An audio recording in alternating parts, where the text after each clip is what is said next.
Hello. I see you. Somebody's talking to me. Maxie, right?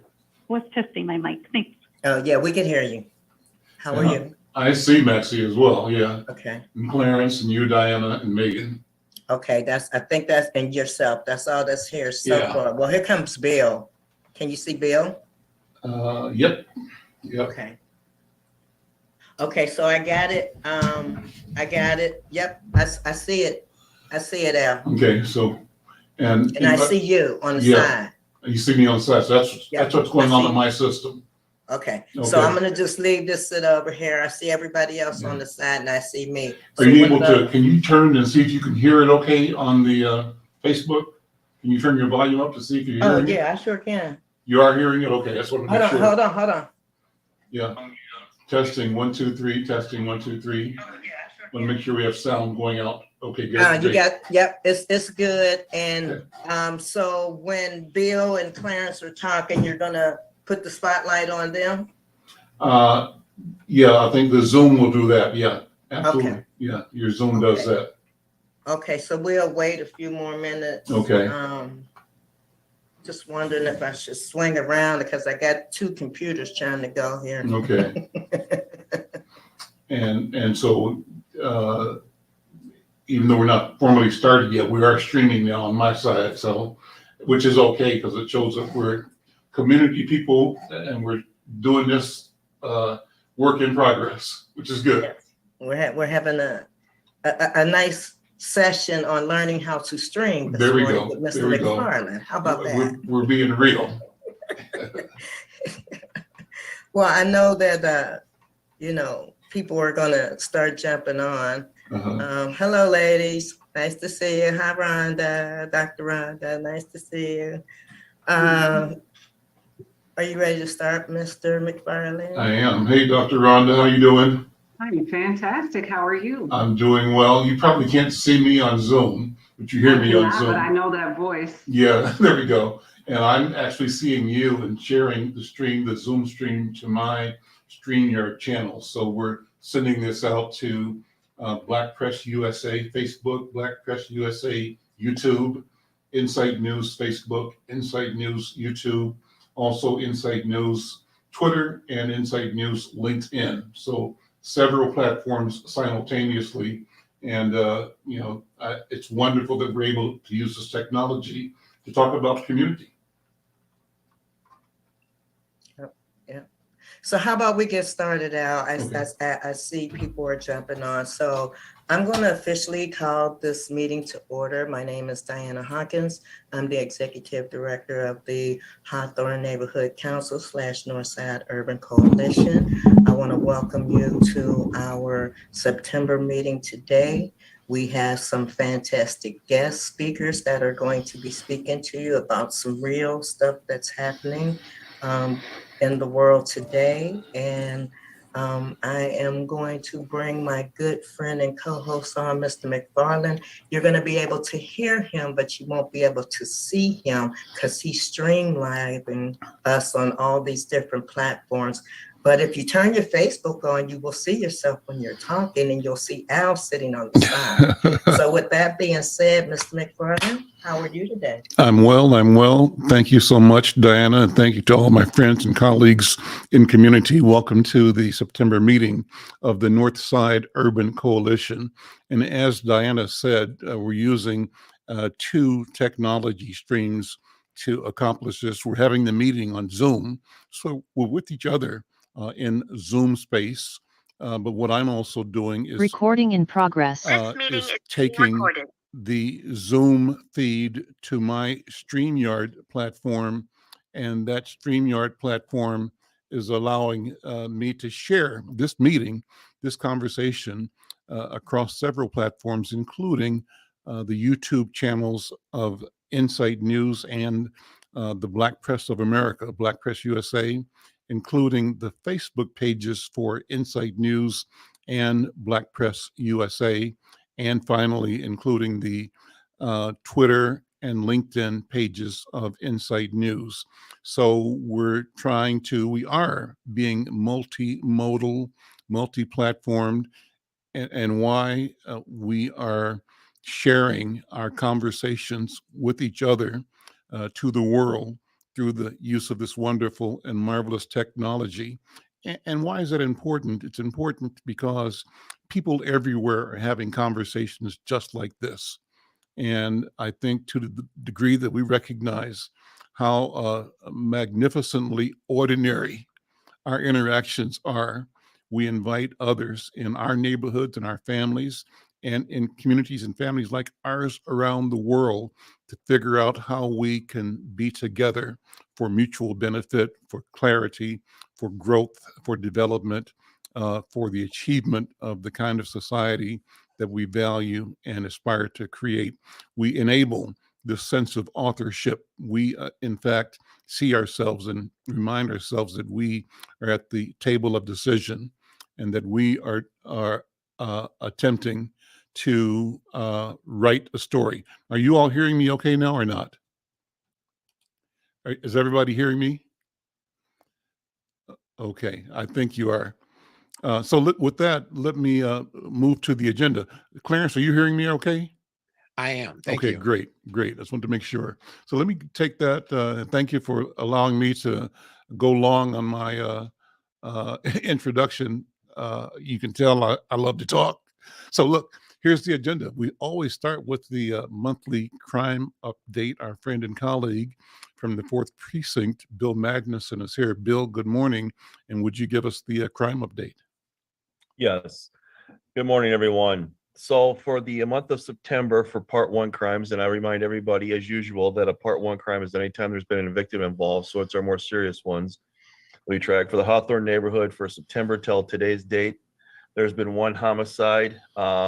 Just in case everybody's wondering, that was the one over between 4th Street, over on 4th Street between West Broadway and I think 21st or 22nd Avenue. There was 0 rapes. There's been 3 robberies, 22 aggravated assaults, 3 burglaries, 4 thefts, 14 auto thefts. The big uptick in those are going to be the Hondas and the Kias that we're struggling with, but so is the entire country, basically. I just found out that there's been a lawsuit against Hyundai and Kia regarding these, and 1 arson for a total of 48 Part 1 crimes. Does anybody have any questions? What happens typically when the weather changes, Bill? We are cool today. School is back in, number one. So theoretically, a lot of younger people are not, they're out there in school. And then the weather kind of slows down some of the movement in the community. What typically happens? Well, what typically happens, and it's not just with Minneapolis, but St. Paul, Chicago, Milwaukee, what typically happens as we get into the cooler months, and the further we get into the cooler months, so we coming up on November, December, January, February, we're going to see a decrease in crime because of the colder weather. So people aren't going to be less likely to be out and about committing crimes. So therefore, the narcotics sales that sometimes will lead to shootings and other things are going to be tampered down with because it's going to be colder for them to be out there. So I guess for the lack of a better term, old man Winter is probably a better crime prevention specialist than I am. Okay. Any more questions or comments, more feedback? Okay, great. Well, Bill, thank you so much. Thank you for your service and your leadership. Let's go next to our colleague. Let me say this one thing. Sure. This is for Diana. Diana, just I got confirmation from Inspector Adams that he will be at the Hawthorne Huddle for October if you just want to form the link. Awesome. Wonderful. Thank you, everyone. All right, thank you. Clarence, let's have the update from our Human Partnership. Well, thank you. I'm always glad to give the updates, and I'm also glad to see so many different and new faces who are a part of this project. But today, I'm asked Dr. Ronda Chacolis. She's going to do the rest of the program for us, and I'm going to turn it over to her. Good morning. My name is Dr. Ronda Marie Chacolis. It is an honor and privilege to be here with you today. In particular, Mr. McFarland, this is a dream come true. I've seen many of these conversations that you had, and I'm happy to be able to share my expertise here as a pharmacist and a longtime resident in North Minneapolis. Over the past few months, I've had the pleasure and opportunity to work with Human, a partnership, in particular dealing with what we know as the opioid crisis. One thing that we have found is that message in that term opioid sometimes excludes the population who that condition is affecting. So what is an opioid? An opioid stems from opium, but most people, when they hear opioids, don't think that it's our community's problem because they equate opioids with prescription medicines. What we know now is that more than 33% of the opioid overdoses are related to non-prescription medicines, in particular fentanyl, which is synthetic. And those numbers are on the rise. While we see that, the number of prescription opioids that are being dispensed, like your hydrocodone or your Percocet, have dramatically decreased, all while the number of opioid fatal overdoses have increased significantly, as well as the non-fatal overdoses. One thing that's concerning that we've seen out of COVID is that those opioid overdoses are affecting two segments of our populations, in particular, elderly people, as well as younger people. And as we know, African American people and Native American people are more likely to die of an overdose. The beauty of Human Partnership as a clinician is allowing people to connect with best practices and research. Human goes where the people are at. We want to hear from people. We want to hear from our community. And we want to help use their experience to frame our message. And so over the past few months, some of the training that we've been doing is really Narcan training. As a clinician, I participated in many trainings. It was extremely well done. It was done in a culturally specific way, but what stemmed out of that was people wanted to know more. They wanted to know why. They wanted to know how. They wanted to know how to make this message resonate with particular communities, let's say the Somali community or younger people. And so as we've kind of expanded our work, we have had the opportunity to make culturally specific recommendations in partnering even with young people. We're looking at doing innovative ways of meeting people and connecting them in terms of using social media and what have you. And with that, I would like to turn it over to one of Human's newest colleagues, a young lady who is from the University of Minnesota, and her name is Fazia. Go ahead and introduce yourself and tell us more about what you're doing with Human. Hi, thank you so much, Dr. Chacolas.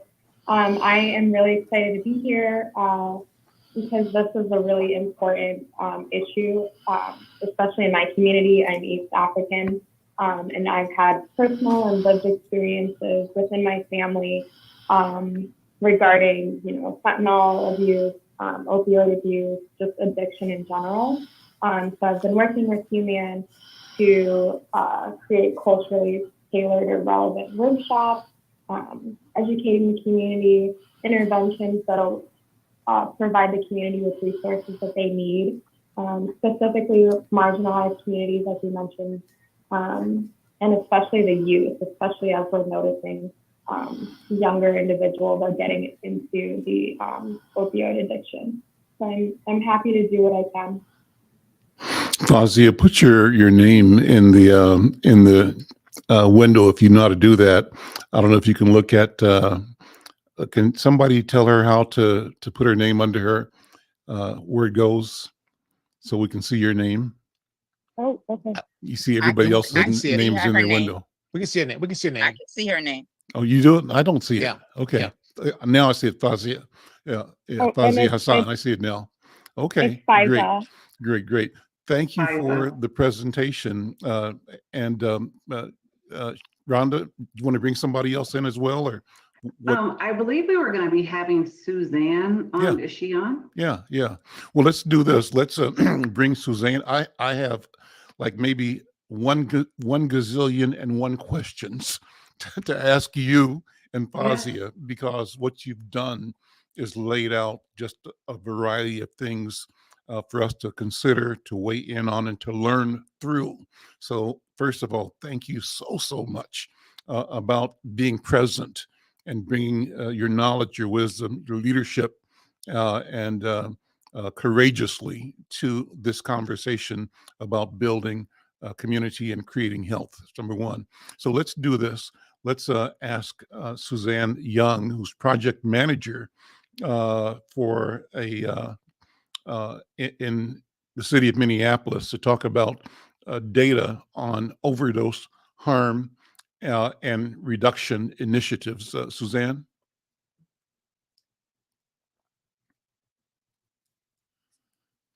Is Suzanne here? Is she on? Yeah, she's here, but she Okay. has on mute. Okay. I'm so sorry about that. Thank you There so we go. much. And thank you for having me again today. I really appreciate this group and the input that we get from this group to bring forward to our leadership at the health department for informing strategy on this important topic. I just wanted to talk a little bit about, we have Dr. D, we call him, on the line as well. And I'm going to, I've asked him to cover some of the alarming statistics, and we do want to have time for conversation. So I'm going to go rather quickly. And if there's things that you want to know about, please ask any of the panel here. Just a couple updates. We are working on we have been and continue to bolster our initiatives on working on a more cohesive, collaborative response that involves all aspects of community members, also state and county partners. And one of the ways that we're doing that is with the settlement dollars that are coming down from Big Pharma. We'll be receiving approximately $10 million over the course of 18 years. And we did not negotiate that settlement. We had attorneys that were involved in the process, but that was other people, state, federal folks that negotiated those settlements and how they're going to be dispersed. So we'll approximately get $400,000 to $500,000 a year for 18 years or 14 years. There's a little bit of discrepancy on how that's coming down, but as soon as I get the final word, I just wanted to put that out there because there is some talk about that. And I know that it sounds like a lot of money, $10 million, but over that course of a long period, it's not really a ton.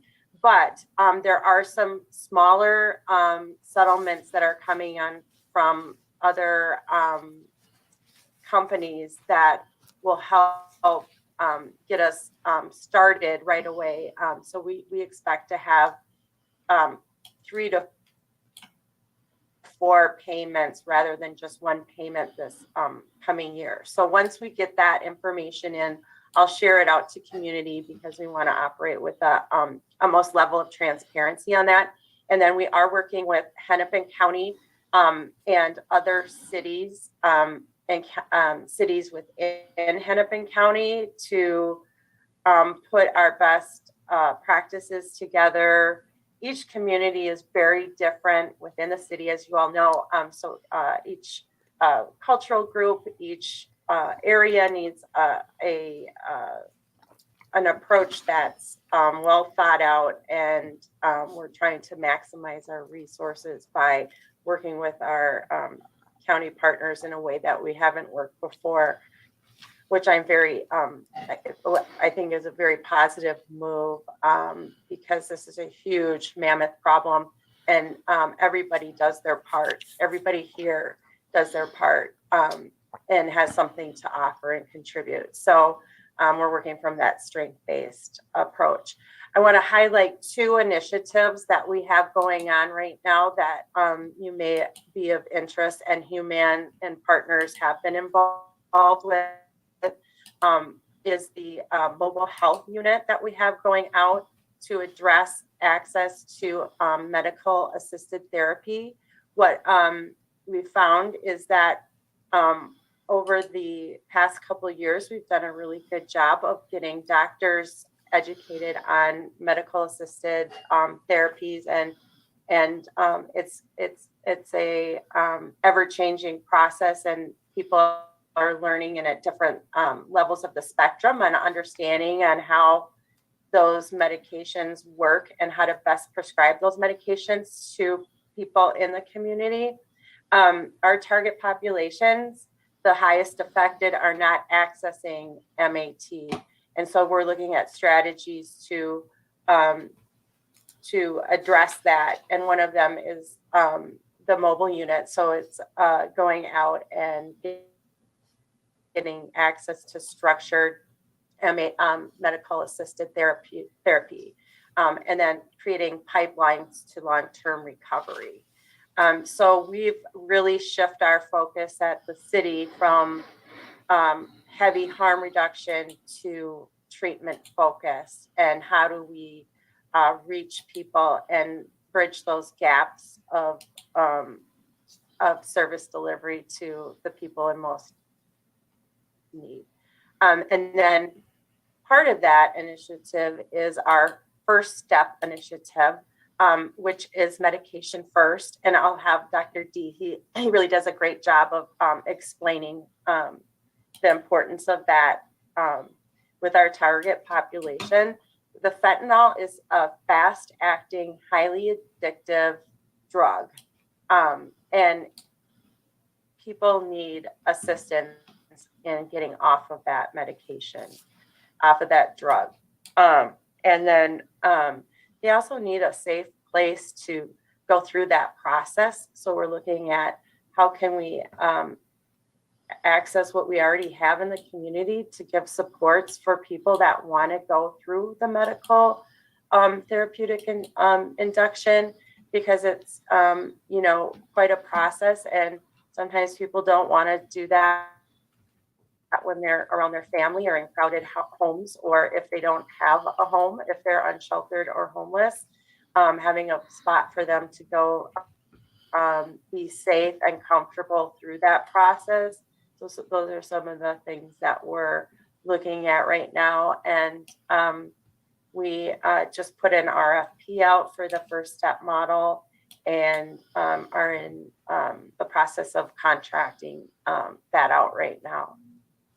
And I'll let Dr. D go because he has a lot of great information, and then we can have a discussion. I want to leave time for a discussion because I have been to a lot of these community meetings lately, and it seems like the community discussion piece gets cut short, and I don't want to do that here. So I'll move on to Dr. D. Thank you. Well, first of all, thank you for your excellent introduction and presentation. So yes, please. Hi, good morning. Thank you. I will try and keep my comments brief and more in update form from the last time I was able to join this conversation a few months ago. I've learned a lot since then. I think we as a community of health professionals and health systems have learned a lot about this evolving epidemic and the issues with fentanyl in particular. Fentanyl being very different from prescription drugs, oxycodone being very different from heroin. I think, some of the comments from our pharmacy colleague early on talked about the synthetic opioids. The potency of fentanyl has more of an effect on the brain, where it becomes more difficult to treat with medications. And so that's the main point that I want to get across. Efforts at harm reduction or efforts at abstinence only approaches to dealing with the opioid crisis, with the fentanyl crisis, for those reasons, do more harm than good. So if we're failing to understand that what's essentially now a fentanyl crisis is a medical disease, then we're just missing the boat and we're not going to turn this thing around. It's a medical disease because of the effect this potent chemical has on the brain. So when I see patients come into the emergency room, like just last night, I need to give them medication, just like a diabetic will need insulin to replace the hormone that their pancreas normally makes. Our opiate using patients need medication to stabilize their condition, right? And that stabilization means they're having cravings, they're having withdrawal symptoms. So they need medication to get stabilized before you start having conversations about accessing, more broader forms of treatment, which is the therapy, the either one-on-one therapy or the group therapy. Other elements of treatment include financial assistance. A lot of times the Rule 25, the medical assistance that's needed for these patients to go from active daily use to leading a normal life and long-term recovery, there's a big financial barrier there as well. But if I'm an opioid user and I have 12 to 24 hours before my cravings start kicking in, there's no way I'm going to get organized to start making appointments with an addiction clinic or with a social worker, because I'm going to have those cravings, and then I'm going to go out back on the street and self-medicate the best way I know how. So that's what we're seeing with fentanyl patients. I had some slides prepared, but I want to defer to the group discussion and Q&A, but just by matter of brief update. No, I think you can take the share the screen and run the slides. That'll be fine. Okay. Yeah, Diane, can we give him access to screen share? Let me just make sure I have. Yeah, let's go There, through can it. everyone see my screen? Yeah. Okay. So these are data up until 2019. I think we're familiar with this. Native American populations seeing a 7-to-1 death disparity compared to white populations. Black Americans 2-to-1. Just since 2019, those new numbers, if I remember this correctly, Native Americans have jumped from 7-to-1 to 12-to-1 in Minnesota. And for Black Americans, it's 2-to-1 to 3-to-1. And I make that comparison because this is not explained by different patterns of use. This is explained by access to treatment or engagement with treatment. So we're not, as a health provider, I'm not doing a good job of getting the medication to these heavily affected populations. And that's a big focus of some of the programming that Suzanne talked about. So we're seeing this nationwide. It's not just Minnesota, although Minnesota is one of the more highly affected. In 2020, a significant year, we saw the highest rate of increase amongst Black Americans. For the first time I'm aware of, exceeding the rate of increase. So 2020 was a bigger year of deaths in the Black community, or rates of death rather, than in the Native American community. It was a big year for everybody in terms of growing opioid problem. But these are some of the dynamics that we're seeing. On top of that, counties with the highest rates of income inequality. So I think Hennepin County is in the 86th percentile in terms of income inequality across the country. Those counties saw even higher rates of increase. So as a Black man in Hennepin County, I have 2 times the chance of dying from opiate overdose as, say, compared to a county in Maryland or out east where they have lower differences in income inequality.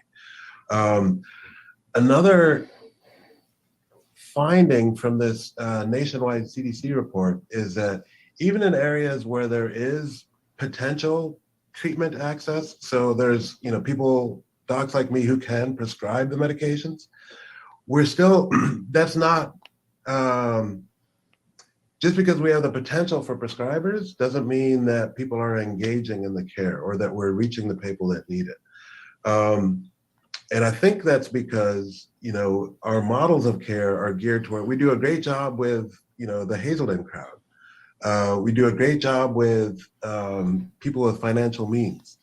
You know, if you are Prince, for example, or, you know, someone who's wealthy, then you have a much easier path navigating the system than some of our unhoused folks.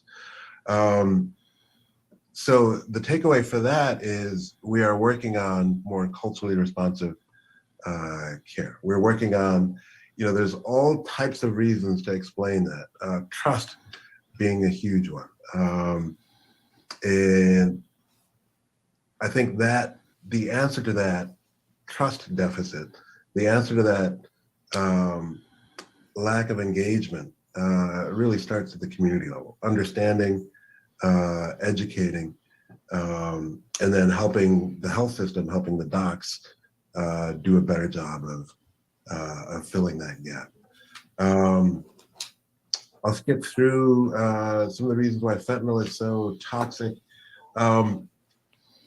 In terms of terminology, you know, we hear treatment and harm reduction and prevention as the three main buckets of approaches to solving the fentanyl crisis, but they're also interlinked. And the beauty of the medication, Suboxone or buprenorphine, is it's not only essential in treatment, but it also helps prevent overdoses.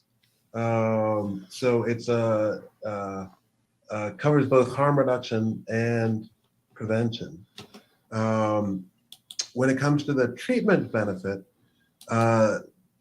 this data shows the rates at which people die in the population. So the green bar on top shows an expected rate of death for the population. The red bar in the middle shows the rates of death in the opiate using population who don't have treatment, who don't have that medication. You can see that's 6 times a higher risk. And this data is from 10 years ago, maybe 5-10 years ago. So all those increases that we're talking about in the last few years, that red bar is all the more pronounced compared to the general population. And then the blue bar on bottom is the rate of death amongst opiate using populations who are on the medication, on Suboxone or on methadone. And it's a significant 300%, right? 6 to 1 compared to 2 to 1. It's a huge, huge benefit for keeping people alive and engaged in care. And as a medical system, this drug has been around for 20 years. We're just now in this country anyway, figuring out how to use it to meet the needs of our patients. And some of that is, you know, our own stigma as health providers towards patients. Up until 5 years ago, I didn't understand that opiate use disorder was a medical disease. I thought it was more, you know, behavior or lifestyle choice. If someone came into the ER after getting Narcan rescue from an overdose, and the first thing they want to do is go back out and use again, I was overly judgmental with these patients. And, you know, I would try and have a conversation saying, you just dodged a bullet, you were almost dead, now you're not dead. You know, it's kind of condescending, but it was my lack of understanding that that's a normal expected response. This is someone who's having medical withdrawal symptoms. And of course they want to go self-medicate. It was my job to give them the medication to treat their withdrawal. But I just didn't know. I think we as a profession, we're slow to understand that. We're getting better now. We're fixing that. And I would say just really for myself in the last couple of years, and it seems like every month I learned something new. So I'll just Dr. Ntaba, let me jump in and ask you a question, because I think this is a great place to look at the value society places on different people's experience in life. So the question is, you said in the past 5 years, you became more aware of how you looked at and interpreted the behavior or the medicine of the challenges being presented by patients, customers. Has the society shifted in growing a different understanding and awareness? And if it has, what has motivated it? The cynic in me, I'm a reporter, I'm a journalist, says that when this problem of opioids began to affect white people, suburban white women in particular, people who were prescribed medicine and became addicted and abusers of it, then the nation took